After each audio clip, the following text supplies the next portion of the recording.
L'autre élément, c'est qu'il y a aussi une problématique autour de la prévention. C'est-à-dire que on souffre fortement pour un certain nombre de personnes, difficultés, ainsi de suite. Voilà. Donc il y a aussi tous les enjeux autour de la QVT, qualité de vie au travail, tout ce qui est prévention. Alors j'ai une autre casquette, je préside une agence des médecines complémentaires adaptées où on travaille beaucoup sur ces questions de prévention. Parce que plus on agit, et d'ailleurs on va faire une sorte d'appel aux dons autour de ces questions-là pour dire aux gens, il faut aider, il faut faire en sorte que on accompagne mieux, par exemple les salariés, tout au long de leur vie professionnelle. Parce que si on les accompagne mieux, d'abord ils sont moins malades, d'abord ils vivent plus longtemps en meilleure qualité, et ainsi de suite. Donc on a toutes ces questions-là. C'est-à-dire que le problème des retraites, c'est qu'on se focalise sur la fin de l'histoire, alors que l'histoire, elle est beaucoup d'accord avec plus longue. vous. Et c'est ça qui m'ennuie. Et comme à chaque fois on est sur le fétichisme des chiffres, 65, 62, 60.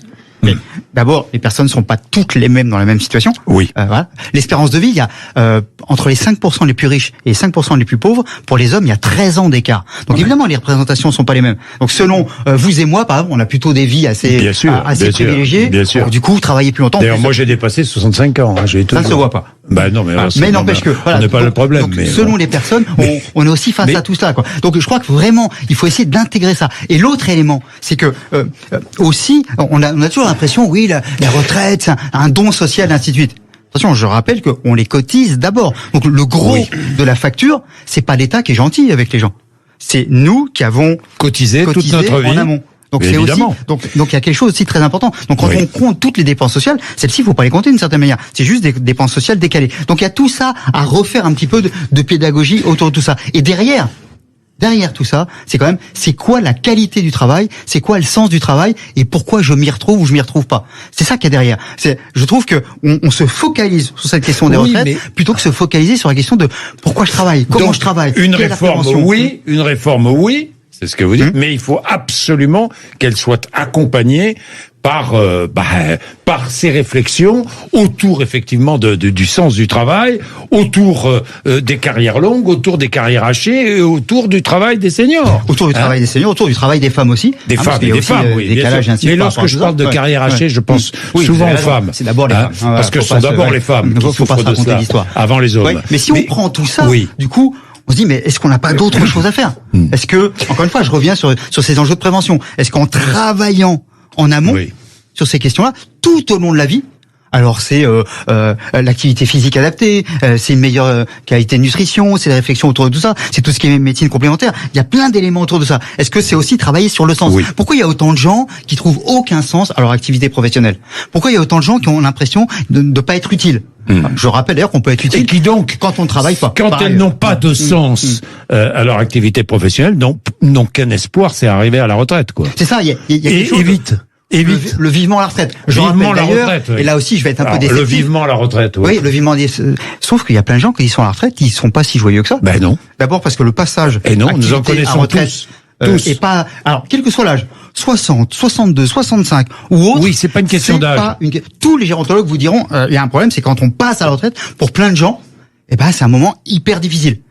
Donc il y a aussi ces problèmes. Il y a aussi cet aspect-là, peut-être aussi penser à des formes de retraite progressive. Dans les années 80, ça nous rajeunit pas. Donc encourager le cumul emploi-retraite. Oui, retraite à la carte, progressive, ainsi de suite. Il y a plein de choses à inventer autour de ça. Dans des métiers de sens ou des métiers où on va transmettre des choses. Je commence et vers 55, 60, 65, je commence aussi peut-être à travailler un peu moins et peut-être à passer le relais à d'autres. Ce qu'on appelait les contrats de génération sous Hollande, que c'est un échec total, mais n'empêche que il y avait une idée géniale derrière. C'était une idée. Progressivement, j'y vais. Pourquoi j'ai travaillé dans des grosses boîtes et pourquoi dans des PME, par exemple, qui ont encore plus de mal à recruter? Pourquoi, par exemple, 3 PME peuvent pas s'organiser entre elles pour employer une personne? Parce que elles n'ont pas nécessairement besoin de 100%. Ça existe déjà. Il y a le portage salarial quand même qui permet. Non mais pardon. Ce que je veux dire, c'est que il y a certainement encore. Vous avez raison. On peut pas être en désaccord avec votre analyse. Il y a notamment la question de la préparation de la retraite tout au long de la vie. Et la réalité, c'est que les gens sont préoccupés parce qu'aujourd'hui le système est extrêmement complexe et donc ils attendent généralement les 5 ans ou 10 ans peut-être avant, peut-être moins, mais avant leur retraite pour commencer à se préoccuper et puis s'apercevoir que effectivement il y a la question financière qui est un enjeu et un sujet important, et puis il y a la question de qu'est-ce qu'on fait, comment est-ce qu'on gère sa fin de carrière, qu'est-ce qu'on veut apporter à la société, quelle que soit sa forme. Qu'est-ce qu'on va faire après à la retraite fondamentalement. Et il y a aussi effectivement le cumul emploi-retraite aussi qui fait partie. Vous avez 32, 33 ans, c'est super, très bien. Mais je rappelle que l'avenir, c'est pas vous. L'avenir, c'est les vieux. Parce que la hausse de la démographie, ça passe par le haut. La réalité, c'est qu'aujourd'hui, il y a 17 millions de personnes à la retraite et 28 millions de personnes dans l'activité professionnelle. 2050, on aura toujours à peu près 28 millions de personnes en activité professionnelle, on aura 23 millions de personnes à la retraite. Les réalités, elles sont là. Les réalités, elles sont ni de gauche ni de droite par rapport à ça. C'est comment on fait. Et vous parliez d'Ambroise Croizat, et donc le fondateur technique, c'était Pierre Laroque, de la Sécurité sociale. Et Pierre Laroque, dans les années 62, déjà il dit, attention, on a oublié un truc. Il a pas dit comme ça. Il a fait un rapport en disant, attention, on a oublié la question du vieillissement. Et à l'époque, on s'en est pas préoccupé. Aujourd'hui, on n'est pas dans les mêmes réalités. Quand on a constitué les retraites, il y avait à peu près 4 personnes qui travaillaient pour une personne qui était à la retraite. Aujourd'hui, on a à peu près 1,7 qui travaille pour une personne à la retraite. Et demain, c'est plutôt 1,5, 1,2. Donc il y a des réalités, donc il faut le prendre en compte. Après, on n'est pas forcé de le faire de manière bête et méchante, ça va être tel âge et ainsi de suite. On peut le faire peut-être de manière plus intelligente, plus progressive, et en intégrant les réalités des personnes. Bien, il est 11h32, une pause et nous poursuivons.